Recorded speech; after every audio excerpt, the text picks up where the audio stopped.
Bonjour les petits chats, j'espère que vous allez bien pour cette nouvelle vidéo touche-à-touche-chien.fr. Et aujourd'hui une vidéo un petit peu particulière parce que je voudrais apporter mon témoignage sur le deuil de l'animal. Alors c'est quelque chose, quand j'ai commencé ma formation, on m'a dit il faut absolument en parler. N'empêche que c'était pas évident d'en parler parce que c'est quelque chose de douloureux, de particulier. Moi je voulais trouver les bons mots, je sentais que je les avais pas. Mais ça fait quelques années que je suis appelée en consultation parce qu'on veut souhaiter adopter un nouveau chat ou un nouveau chien suite à un deuil de la perte de son animal précédent. On voudrait s'assurer que l'animal qui reste est heureux suite à la perte de son congénère ou de son copain de vie.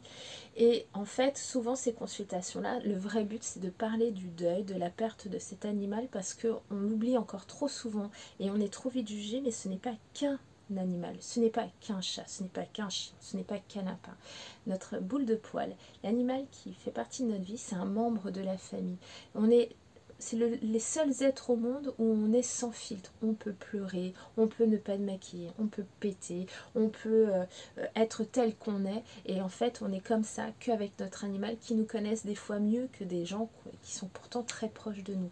Perdre son animal, perdre son chat, son chien ou son cheval ou son lapin, ce n'est pas que perdre un animal, c'est perdre un membre de sa famille, c'est un petit bout de son cœur qui meurt aussi, c'est très douloureux et ça nécessite un vrai deuil, c'est une vraie souffrance.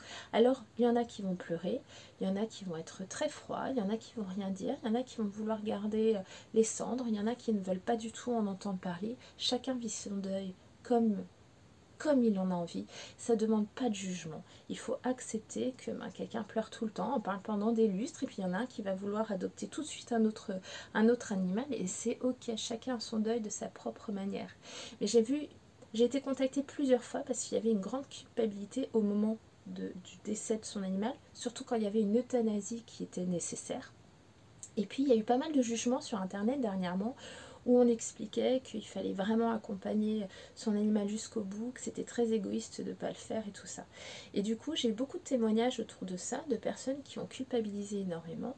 Et donc, c'est pour ça que je fais ce témoignage. Moi, j'ai 3 chats. J'avais 3 chats. J'ai Suif, qui est maintenant mamie chat.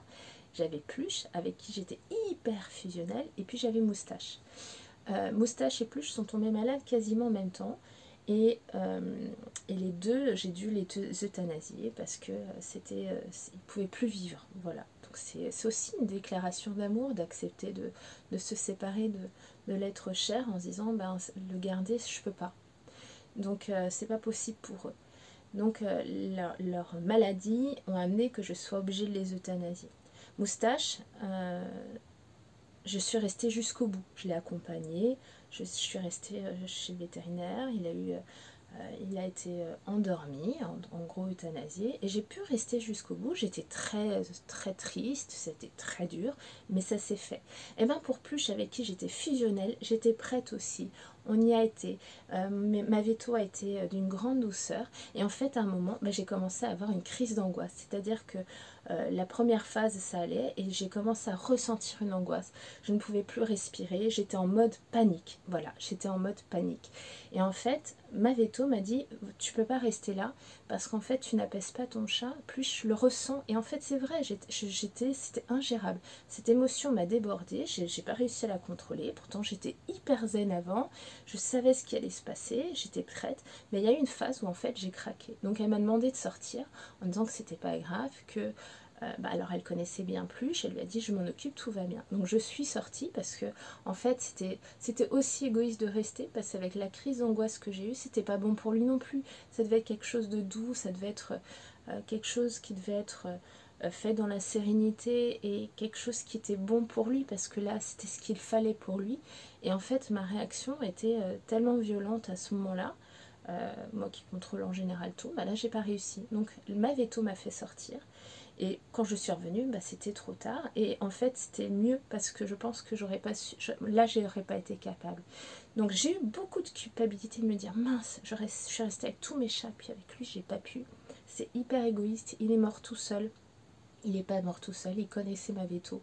Elle a été d'une grande amour et d'une grande bienveillance. Et en fait, j'étais tellement mal que je pense, oui, j'aurais voulu rester jusqu'à la fin. Et oui, j'aurais voulu l'accompagner là-dedans. Et je me dis que c'était ce qu'il y avait à faire, mais j'ai pas été capable. Émotionnellement, je n'ai pas pu. Et en fait, ma Veto a été incroyable à ce niveau-là. C'est qu'au lieu de forcer, d'obliger à rester et à paniquer un chat, parce que plus j'étais hyper détendue, en fait, moi, en tant que regard d'humain, c'est-à-dire que c'est mon pur ressenti, j'ai l'impression qu'il était prêt et que c'était ok. Et c'est moi qui a commencé à paniquer devant cette sérénité. Du coup, ça c'est purement personnel, hein. Si ça se trouve, c'est pas ça du tout. Mais moi, j'aime bien me le dire comme ça aussi. N'empêche que euh, j'ai pas réussi à rester. Et c'était pas de l'égoïsme, c'était pas de la méchanceté. Je m'en suis voulu, mais en fait, quand je prends le recul, c'est pas vrai en fait. C'est pas que je voulais pas, c'est que je n'ai pas pu. Et en tout cas, là où j'ai été, la vétérinaire et l'assistante l'ont ressenti, l'ont compris. Et déjà, ne m'ont jamais fait culpabiliser de ça. Et en plus, c'était comme ça. Oui, il y a le mieux et il y a le moins pire. Et des fois, effectivement, c'est bien de rester auprès de son animal jusqu'à la fin. C'est pas toujours possible. Et c'est pas toujours possible et c'est pas toujours de notre volonté. J'ai eu une cliente il y a quelques temps, elle était en vacances, son chat était gardé, il n'y a jamais eu de problème, il a eu une crise cardiaque. Elle s'est culpabilisée énormément de ne pas être là pour son chat. Elle ne pouvait pas savoir qu'il avait cette maladie. Il avait une maladie qui n'était pas détectable, qui est très rare, surtout parce que c'est un jeune chat, c'est hyper rare. Je comprends, cette douleur, elle était légitime parce qu'on aime l'animal qui décède. C'est notre animal, c'est un membre de notre famille. Mais il y a des fois où c'est pas possible. Elle était en vacances. Elle pouvait pas savoir ce qui allait se passer. Elle pouvait pas. Oui, elle n'a pas été là quand il a été malade, mais c'est pas parce qu'elle était égoïste et c'est pas parce qu'elle ne voulait pas. C'est juste que c'est arrivé à ce moment-là. Et donc, il ne faut pas culpabiliser. Il y a des fois où c'est indépendant de notre volonté, ça ne change pas l'amour qu'on avait envers notre boule de poil. Et alors ça, j'en suis profondément convaincue. Même si la perception n'est pas la même entre humains et entre animaux, mais déjà entre même les mêmes humains, nous tous humains, on ne voit pas les choses de la même manière, on n'a pas la même perception. Et ben moi, je suis convaincue que nos animaux, ils savent qu'on les aime. Peut-être pas de la même manière que nous, on sait qu'on est aimé, mais ils savent qu'il y a de l'amour, ils le ressentent, ils savent le bien-être, et je pense pas qu'ils vont nous en vouloir si, par exemple, comme moi, quand j'ai craqué devant Pluche et qu'on m'a fait sortir, je pense pas qu'il va me dire elle m'a abandonnée. Vraiment, je pense pas. Et voilà, c'était juste un témoignage. Vous en faites ce que vous voulez, mais je trouve ça, j'interviens tellement auprès de personnes qui sont tellement pleines d'amour pour leur boule de poil et qui culpabilisent tellement, en plus du deuil, qui culpabilisent de comment ça s'est passé, que j'avais envie d'apporter mon regard et ce que j'ai vécu pour dire que cette culpabilité-là, elle est dommage parce que c'est pas comme si notre animal tousse et qu'on le fout dans une poubelle. Voilà. C'est juste qu'il y a des contextes où il faut avoir cette tolérance, cette ouverture d'esprit. Parce que c'était pas qu'un chat, c'est pas qu'un chien, c'est pas qu'un. C'est jamais qu'un. Et chaque personne a sa propre histoire, a son propre vécu, a eu sa propre situation. Toutes les situations ne se ressemblent pas, tous les liens ne se ressemblent pas, personne ne se ressemble. Et que ce soit dans la manière de faire le deuil, dans la manière de le gérer, dans la manière où les choses se sont pensées, c'est trop facile de juger sans avoir été là et sans l'avoir compris. Voilà, c'était pas une vidéo très drôle et en même temps j'ai envie de vous dire que je suis assez sereine par rapport à ça parce qu'il est toujours dans mon cœur.